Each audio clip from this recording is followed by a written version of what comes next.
30, 40,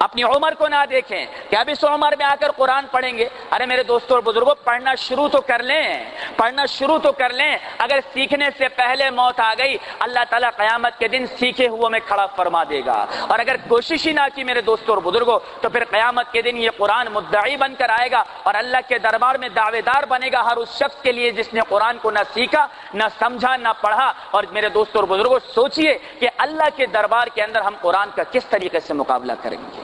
اس لیے کم از کم ہمارے دل کے اندر اس بات کا احساس ضرور ہونا چاہیے. آج میرے بھائی کسی کے پاس موبائل نہ ہو، عجیب بات ہے، کسی کے پاس موبائل نہ ہو. یار تیرے پاس موبائل نہیں ہے؟ ایسے بات کر رہے ہیں جیسے اس کے پاس کان ہی نہیں ہے، اس کے پاس زبان. یار موبائل نہیں ہے؟ موبائل تو آج کل ہر گھر کی ضرورت ہے. اس طرح میرے دوستوں اور بزرگوں، یہ قرآن ہر مسلمان کی ضرورت ہے، ہر مسلمان کو سیکھنا ہوگا.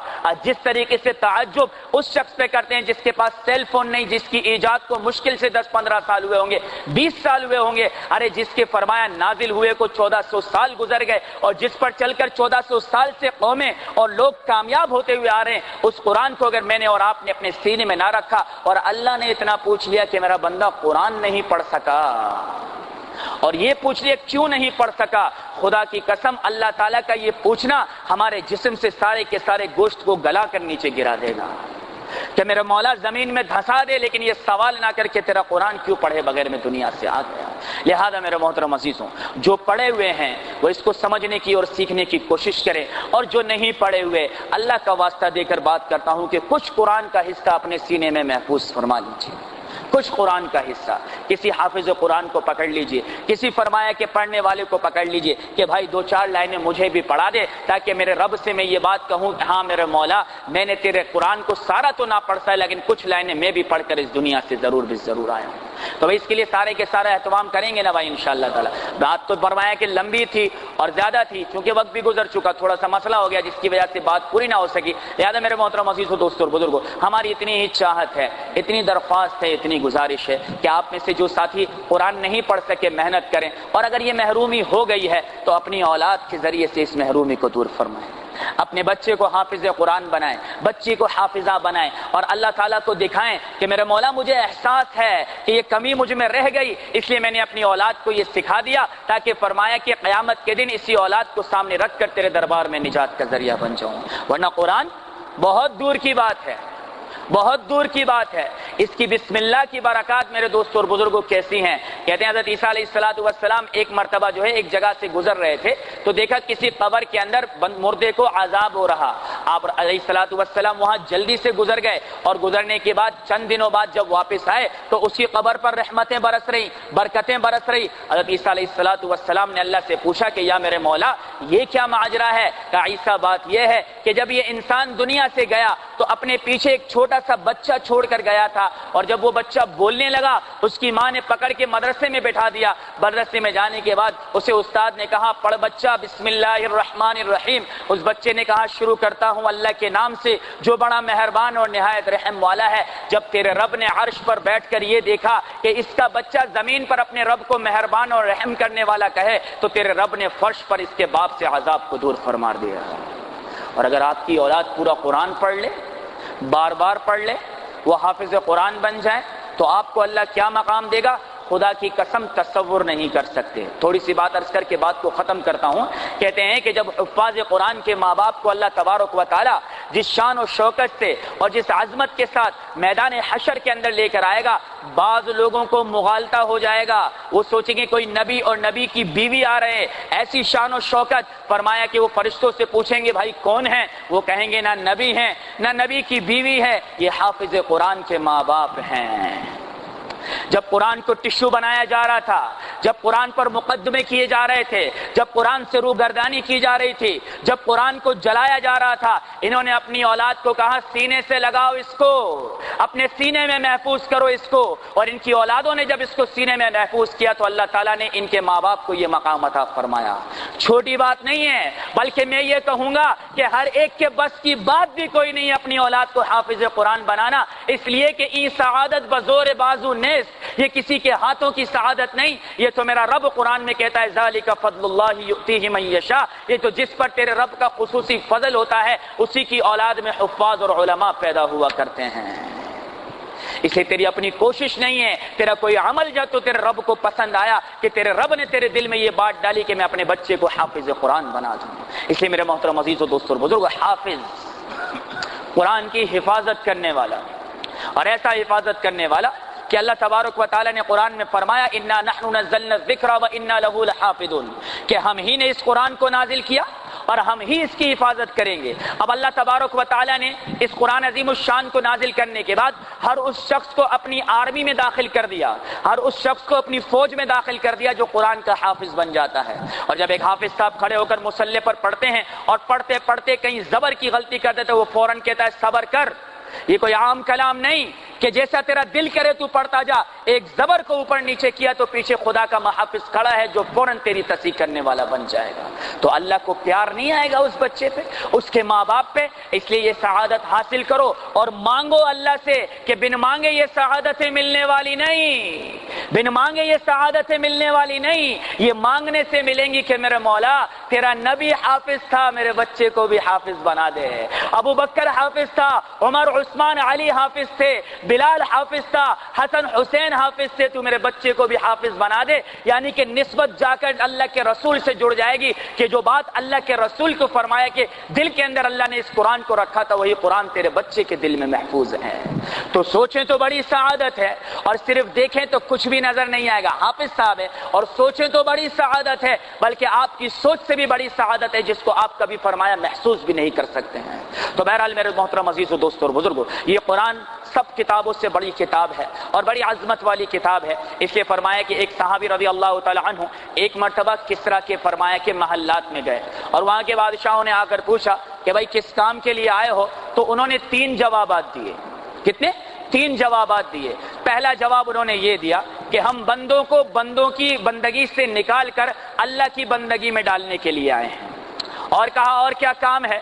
کہ ہم دنیا کے ظلم و ستم سے نکال کر اسلام کے عدل و انصاف سے ہم کنار کرنے آئے ہیں۔ کہا اور کیا بات ہے؟ کہ دنیا کی فقر و تفاخر سے نکال کر ان کو دنیا اور آخرت کی راحتیں اور مسرتیں دینے کے لیے آئے ہیں۔ تو قرآن دینے کے لیے آیا ہے، اور کیا دیتا ہے؟